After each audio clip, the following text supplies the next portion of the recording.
Welcome to Rotten Damians. Today we are discussing Talk to Me Explained 2023. Talk to Me is a widely popular and acclaimed elevated horror movie that was directed by the twin YouTube brothers Danny and Michael Filippo from the YouTube channel Raka Raka. They surprisingly did an awesome job, and I think the movie will go down as one of the best for 2023. On the surface, Talk to Me is a movie where a group of teenagers use a decapitated hand coated in ceramic to contact those who have moved on and allow them to temporarily possess their bodies.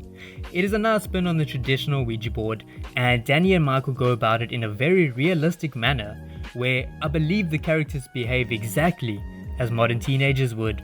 Those who use the hand get a sort of fix from the experience where they seem to be a little more euphoric and exhilarated. Things eventually go south, and one of the members of the group are indefinitely possessed. The deeper meaning behind Talk to Me is an allegory for drug use, grief, and the difficulty of letting go of a loved one. But we'll discuss more about this in the breakdown. Without further ado, let's discuss Talk to Me Explained 2023. I'll let you in.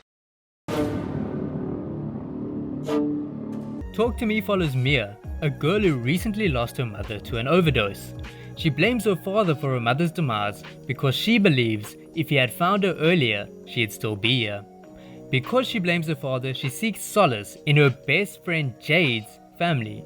Mia is super close to the entire family and they treat her as if one of their own. She has a super close bond to the younger brother, Riley. One night, Mia, Riley and Jade decide to sneak out of the house to go to a party where everyone is playing this new game. As previously mentioned, the game involves the hand, which allows you to see those who have moved on and become possessed for a short time. Mia is skeptical about the game and thinks it's fake. However, on some level she hopes to contact her mother. She volunteers to play, and once the game begins, we quickly find out that it is not fake. Mia sees a spirit who has drowned, and after some hesitation allows herself to become possessed. One of the rules of the game is to not allow a spirit to inhabit your body for more than 90 seconds. Mia accidentally passes this threshold, which allows the spirit to indefinitely possess her body and roam the earth. Later, when Mia tells Riley about the experience, we find out that the possession feels good. It makes the player feel very euphoric and exhilarated. So, seeking this experience again, the group organize another party so that they can play with the hand. During the second party, Riley begs to play, and after a while Mia agrees. Initially Riley is fearful, but he allows the spirit in, and it is revealed that Mia's mother has possessed him. Mia, engulfed in conversation with her mother, refuses to let the game end and allows Riley to play for more than 2 minutes. This allows another spirit to enter his body, or possibly allows the current spirit to become stronger. The spirit makes Riley bang his head against the table repeatedly in an attempt to off him. Thankfully, Jade saves Riley in the nick of time by sacrificing a metacarpal or 2. Jade's family then denounce Mia, and Riley goes to the hospital. During the chaos, Mia steals the hand and continues to play in hopes of contacting her mother. She succeeds, but unfortunately it is revealed that this entire time we have not been speaking to Mia's mother, but rather a malevolent spirit tricking her. The spirit then manipulates her into offing her father and attempting to off Riley. She goes to the hospital to collect Riley and throw him into oncoming traffic, but right at the last moment Mia realizes that she has been tricked and throws herself into the traffic instead. She then enters a different reality where she lives among the same spirits that used to possess her. Everything fades to black and we see a hand in the darkness. Mia grabs the hand and we see that a new group are now playing the game.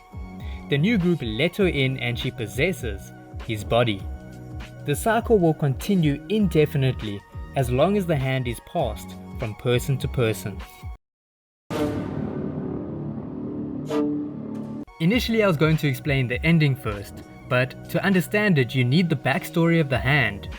Talk to Me reveals that the hand was cut off from a medium that was able to see and speak to spirits. They then covered the hand in ceramic and it has passed from person to person since. The rules of the hand are simple. Tie the player up, light a candle to open the door to the spirit realm, put the hand in front of the player and have them grab it, let the player say talk to me, which allows them to see the spirit, have the player say I let you in, and the spirit will possess them. The player then has 90 seconds of possession before someone needs to remove the hand from their hand and blow out the candle to close the door. If the player passes 90 seconds, the spirit can indefinitely possess their body and roam the earth. The spirit will eventually weaken and leave the player's body and earth. However, each time the player uses the hand, the spirit becomes stronger and can stay for longer. If a player passes away with the spirit inside of them, they will be sent to the spirit realm and live among the other spirits. As we know, when Mia initially played the game, she went over the 90-second mark, which later allows the drowned woman to possess her while she sleeps and suck Daniel's toes. I know, it's kinda weird. Mia does not stop playing the game, hence she steals the hand to continue communication with her mother.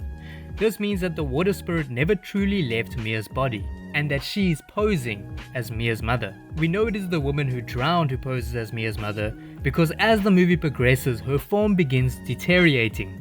She takes on a more bloated and rotten appearance. Not to mention, she is always drenched in water. At the end of the movie, right before Mia offs Ryan, she realizes that she has been played and believes that the only way to make it stop, or to correct her wrongs, is to throw herself onto oncoming traffic. She does this, and because she passed with the water spirit still attached to her, she is transported to the spirit realm. We then watch as she sees Ryan being discharged from the hospital, meaning her plan worked and he is no longer possessed. This scene also tells us that time is not linear in the spirit realm. For Mia, it has been a few minutes since she's passed. However, in real time, it has probably been months. Hence, Ryan is all healed. Everything then fades to darkness, and in the distance, we see the hand. Mia holds the hand, and we see a new group of people playing the game. This tells us that the cycle will continue as the hand passes from person to person. As I stated earlier, the movie is an allegory for grief, letting go of a lost one, and drug use. The themes of grief and letting go are obviously explored via Mia. Hence, she plays the game because she cannot handle the grief or let go of her mother. The D theme is a little more subtle. I'm going to refer to drugs as D because the YouTube overlords are watching and they like to censor us creators. The first clue to the D theme is the physical effects of the possession. The player's eyes become very dilated and it makes them feel good, which obviously alludes to D's. The second clue is the 90-second rule.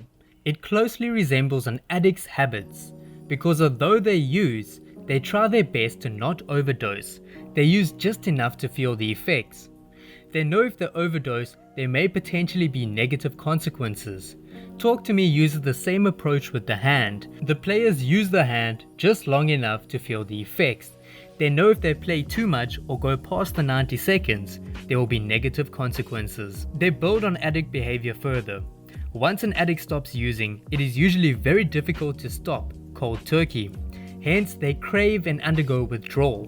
Talk to Me warns against using the hand because it makes the spirit stronger. However, despite this warning, Mia continues to use it to speak to her mother, almost as if she is addicted and cannot get past the withdrawal period. Lastly, the theme is hinted at by Mia's mother's demise. She passed on due to an overdose. They also play the hand at teenage parties, which is probably where a lot of D use happens. In closing of this chapter, Mia's current life events make her very susceptible to D use. Hence, she's battling grief, isolation, and probably depression. All of these themes hint at D use, and the movie kinda warns against it.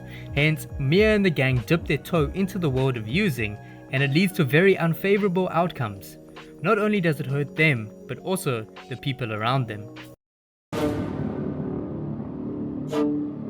The kangaroo is a major theme in the movie. Not only does it awesomely allude to the Australian roots of the movie, but it also plays a vital role in showing Mia's character transformation. At the beginning of the movie, Mia and Riley come across a run-over kangaroo. It is lying on the floor and wincing in pain. Mia tries to put it out of its misery and run over it again, but she is unable to do so. She cannot claim a life. At the end of the movie, when Mia is being manipulated by the spirits to off Riley, she cannot blatantly take his life. She then sees a bloody kangaroo hopping around, which firstly contrasts who Mia has become. Originally, she could not take a life, but now she has offed her father and is trying to off someone else she loves. Secondly, the kangaroo shows us that she is not completely lost. She still cannot blatantly claim a life. She cannot stab Riley.